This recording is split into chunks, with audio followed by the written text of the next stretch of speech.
what you need to know. Student organizations do not have due process rights. They don't. You do,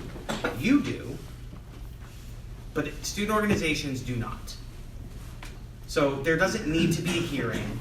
There doesn't need to be anything. In theory, I can just say goodbye. Some things that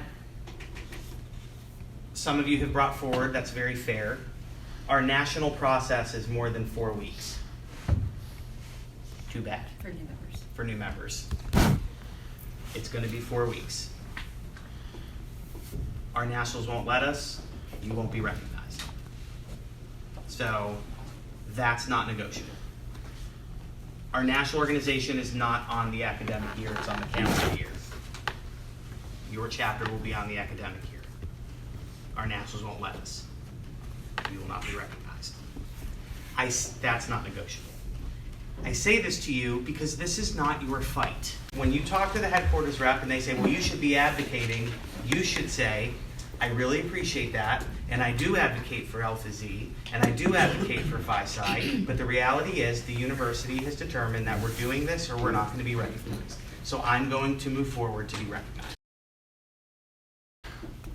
Is there a discussion about having maybe if MPC have a different week? Because I know as far as AOPI goes, new members have a booklet they follow and there's new information all week, and to cram 8 weeks of information to 4 weeks, like the new members have academics anyway. Like that's a lot of our own information to take in 4 weeks so that they are prepared to make a life commitment by initiating to our chapter. That's just from an MPC perspective, like, because we give them active information every single week and have conversations with them. That's just an MPC perspective for me. And I appreciate that perspective. 4 weeks. We are targeting it. I'm going to be real with you. I'm absolutely targeting Greek Life because that's my job. 4 weeks. Get on board or the org won't be here. Or you'll try to sue us over it, and that's fine. But again, not your fight. 4 weeks. A sweetheart should be a girl who can listen to brother A, bitch about brother B, and love them both the same. Okay? They should be your friend, the girl who hangs out at the house with you, that you respect, that you care for, who is a good representation of your organization. That is what a sweetheart is. It is not who's the hottest Kaio who can come and bring Kaios to our house. Okay? That's not what it is. And if that's what you're doing, you need to stop that. Okay? Now, if they happen to be pretty, which most of our Mountaineer women are, then that's fine. You know? Ladies, please take back to your chapters. They should not be campaigning for a man's affection. And gentlemen, I'm very disappointed in your chapters that they expect that they should. I'm so Also, serious. doing illegal things for attention is not. Yeah, Okay. No, like, I need you to be careful, okay? I am not going to tell people that they can't be outside of their house. I'm not. It's not my job. Okay? That we don't want to become a community of narcs, but I need you to hear me when I tell you this. I am not a babysitter, and I am not going to sit and scour social media and try to find you breaking rules. I don't have time for that. I have a life, believe it or not. You're under attack. The sailing club is not. You're under a national spotlight. The Quidditch club is not. The Quidditch club also doesn't have ritual. True.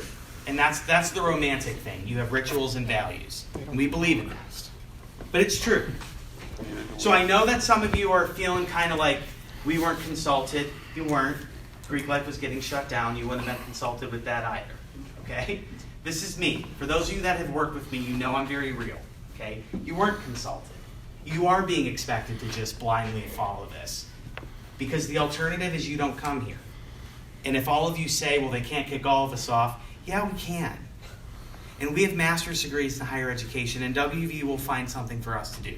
And that's not me trying to call a bluff. And NIC and NPC, they came to see us. And they have objections to a number of our things, and that's very nice. They're allowed to have their opinions.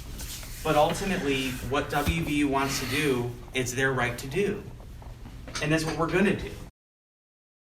Okay? But, just so you know, it's not your fight. I will never put you in the middle of this fight between your headquarters and the university. So your response, I understand. I know you want us to advocate. The track has changed. I am not going against university officials. You can if you would like. That is completely an acceptable response. They have sent their representatives. They're going to send their letters. We are going to take them, read them, consider what they have to say, and we're going to keep chugging along. So for all your brothers out there that are saying, we have all these alums with all this money, and we own all this, and there's all this financial interest, the university doesn't care about financial interest that isn't theirs. And none of your big, powerful alumni are going to put their neck out there and say that the university's doing something wrong. It's when that XYZ chapter thinks they're better than the rules and they're not going to be here, they're going to screw it over for the rest of us. So I don't care if you're in it. No, I don't care if your organization doesn't want to be here in August. Some of us do. That's all. Sorry. It's really annoying. Going off of that, now I'm fired up. And this is to my ladies because I had an experience the other night with a gentleman who was saying, you know what, this is not fair. IFC isn't the only hand in this. And we all know Tuesday afternoon, we had members in each one of our chapters at these day drinks. So this is not, I'm just talking to the women. I don't care if you have to get in your car and drive up and pull your members out. If you see one thing on Snapchat, they should be in standards. If you see one thing, hear one thing, they need to be called down. Because if you don't deal with it, it's going to end up on his desk or it's going to end up in student conduct. And at that point, there's not going to be a thing that you can do. So if you want to keep these members and they're as good as you say they are, then pull their asses out of these fraternities because we are giving them fuel to keep doing this the next time it's 80 degrees. Sorry, I'm looking a lot over here. Oh, go over here. And it pisses me off because I know that I have members in my own chapter that were talking about it and thought they were being secretive. And why do they think they're above everybody else in your chapter? And do they not understand that the judicial process for Panhellenic does not pool Sarah, it pools Chi Omega, or Pi Phi, or Kappa, or DG. They're I'm really going to say a bad word. They're going to fuck it up for your whole chapter. And we're sitting here saying, oh, we're worried about the frats coming back. You should be worried about your own chapter coming back too. And now I'm shaking. But really, it's ridiculous because the parties that were the problem were not the ones that the boys were just at. It was the ones that there were girls at too. And the members throwing shade on Twitter and all that stuff, I value their feelings and their thoughts too.